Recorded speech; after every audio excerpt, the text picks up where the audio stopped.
बरेली में UGC activity नियम लागू होने के विरोध में अखिल भारतीय ब्राह्मण महासभा का प्रदर्शन राष्ट्रपति को भेजा ज्ञापन।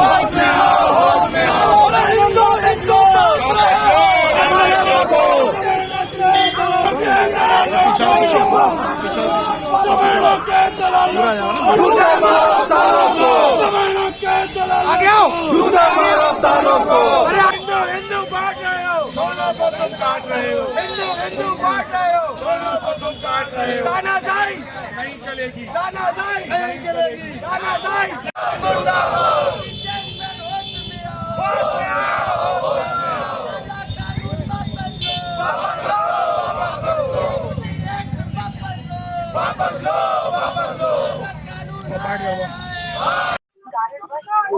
हिंदू बांट रहे हो। मामला ये है कि मैं हिंदू बांट रहे हो। अखंड भारत गौरव ट्रस्ट से और बाकी सारे हमारे साथी सवर्ण साथी आज आंदोलन करने आए हैं। जो यूजीसी ने रोलर एक्ट लागू करा है, ये 13 जनवरी से प्रभावी हो गया है। इसके अंतर्गत एक तरफ कहते हैं कि भेदभाव की नीति हम बदल रहे हैं, दूसरी तरफ इतना भेदभाव है, इतना भेदभाव बढ़ा रहे हैं कि -40 अंक पाने वाला भी 90 अंक पाने वाले की बराबरी करेगा, उसको वो दर्जा मिलेगा जिसने 90 अंक जो है वो हासिल किए हैं।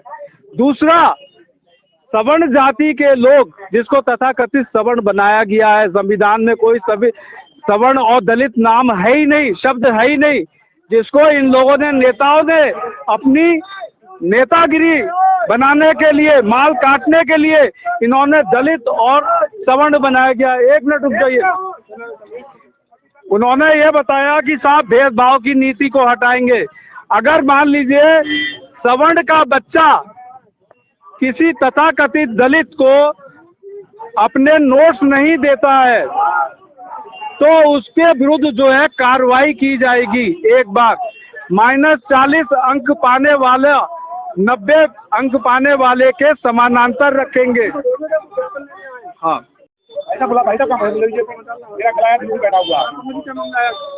आज हम लोग जो सरकार द्वारा यूजीसी एक्ट लागू, काला कानून लागू किया गया है, जिसमें सामान्य वर्ग के छात्रों के संग पक्षपात किया गया है, हिंदुओं को बांटने का कार्य किया गया है, इस काले कानून के विरोध में आज हम लोगों ने माननीय राष्ट्रपति महोदय के नाम संयुक्त रूप से ज्ञापन दिया है कि इस काले कानून को भारत में रहने वाला सवर्ण समाज बर्दाश्त नहीं करेगा।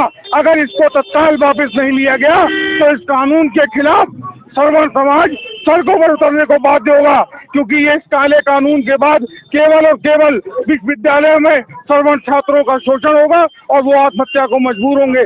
ऐसा हम लोग नहीं होने देंगे।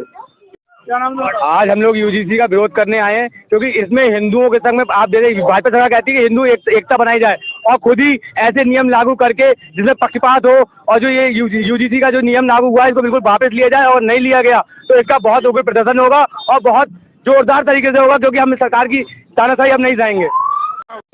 मेरा नाम रवि पंडित है। मैं छात्रों की आवाज विश्वविद्यालय से लेकर कॉलेज तक बुलंद करता हूँ। एक इसमें और एक यूजीसी में एक और नियम लाया गया है, सेमेस्टर प्रणाली के लाकर बच्चों से अवैध फीस वसूली जाती है। जो चीज कोर्स पहले 1 साल में हो जाता था, एक ही बार एग्जाम देना पड़ता था, एक ही बार परीक्षा फॉर्म भरना पड़ता था, वो आज इन लोगों को सेमेस्टर टुकड़ों में बांटकर मोटी फीस वसूलने का काम करते हैं। तरह तरह की बैग लगाकर छात्रों को फेल करते हैं, और इसी वजह से ये छात्र संघ चुनाव बहाल नहीं कर रहे हैं कि युवा अपनी आवाज को बुलंद करेगा। छात्र संघ में युवा आएंगे तो वो सिस्टम को बदलने का काम करेंगे, विचारधारा में परिवर्तन करेंगे और कहीं ना कहीं न्याय की लड़ाई को लड़ने का काम करेंगे। इस वजह से ये छात्र संघ चुनाव बहाल नहीं होने दे रहे हैं। तो मेरा ये माननीय मुख्यमंत्री जी से निवेदन है कि हम छात्रों की भावनाओं को सुनते हुए आप छात्र संघ चुनाव भी बहाल करें, क्योंकि जब तक युवा राजनीति में नहीं आएगा तब तक परिवर्तन की लहर नहीं आ सकती और शिक्षा के क्षेत्र में बदलाव नहीं आ सकता। धन्यवाद। इंकलाब जिंदाबाद।